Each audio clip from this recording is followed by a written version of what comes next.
Concerned civil society organizations and electoral stakeholders have raised major constitutional issues with the nomination of President Buhari's Special Assistant on Social Media, Loretta Onochie, as INEC Commissioner, describing it as a constitutional infringement and demanded that the Senate reject the nomination. Recall that President Buhari on Tuesday, the 13th of October 2020, sent names of 4 nominees to the Senate for confirmation as commissioners in the Independent National Electoral Commission. 3 of the names were nominated as national commissioners and 1 as resident electoral commissioner. The 3 nominees for national commission are expected to replace national commissioners whose tenure would expire in November. But the electoral stakeholders in a press conference held in Abuja today, the 23rd of June 2021, described Onochie as a person of questionable integrity and as such unfit for the position. Mrs. Loretta does not meet the constitutional requirement of being non-partisan, as defined by Section 156 Sub 1A of the 1999 Constitution of the Federal Republic of Nigeria. She is not only a special assistant to the president on social media, she is also a card-carrying member of the ruling All Progressive Congress. In her position as special assistant to the president on social media, she has built a partisan reputation by her biased and sometimes inflammatory comments on national issues and against perceived or imagined enemies of the Buhari administration. With antecedents like this, it is unlikely that someone who is this partisan will be neutral and objective in carrying out her duties effectively as a commissioner if she is confirmed. Her appointment as a national commissioner or in the leadership of INEC will gravely undermine the neutrality and impartiality of the commission and, most importantly, taint the credibility of INEC. Such an appointment will undermine citizens' confidence in INEC, increase mistrust in the Commission and Nigeria's electoral process. It will also jeopardize the trust of other political parties in the Commission. The civil society organizations numbering 11 insist that her nomination contravenes the Constitution and is an affront to Nigerians.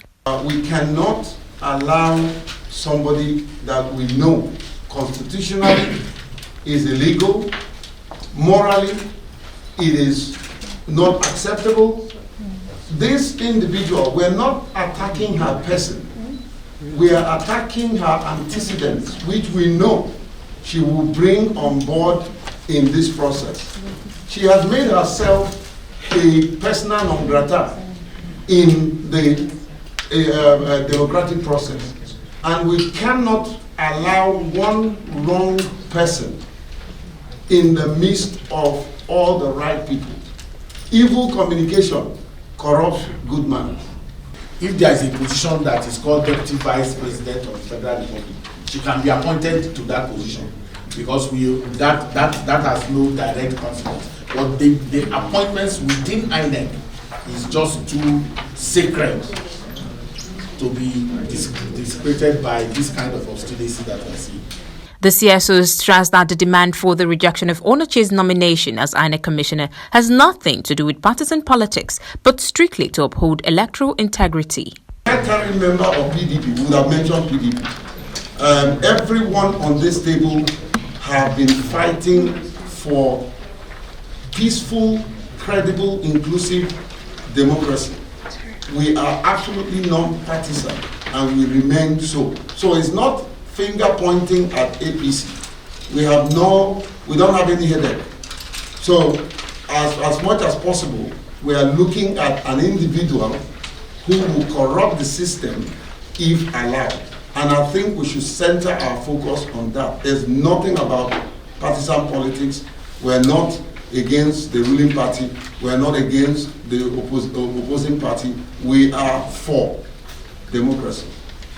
The CSOs, while urging the media to play its role in protecting Nigeria's democracy, also demanded that the Senate Committee on INEC not only reject Loretta Onochie's nomination, but also ensure proper scrutiny and due diligence in confirming INEC commissioners, and further ensure that nominees are individuals with impeccable character, unquestionable neutral inclinations, disposition, and competence. They also threaten to take legal actions if their demands are not met. We've placed a petition, evidence-based petition, in the hand of the authorities the duty bearers, and our expectation is that they will take responsibility. And that is why I said we all have a responsibility to put that pressure on them. We have seen them, they backed out before now. This woman was nominated. The pressure that we got them to back out. The kind of obstinacy that we have seen in reintroducing her again means that there is something that is not sitting well. And all of us will take that responsibility. What are we going to do? What we will do is what is within the purview of civil society. We will raise stringent advocacy against any infringement. And if there is a need for us to recourse to legal, legal backup to give teach to what we have done, we will do so. We will consider many very different options. But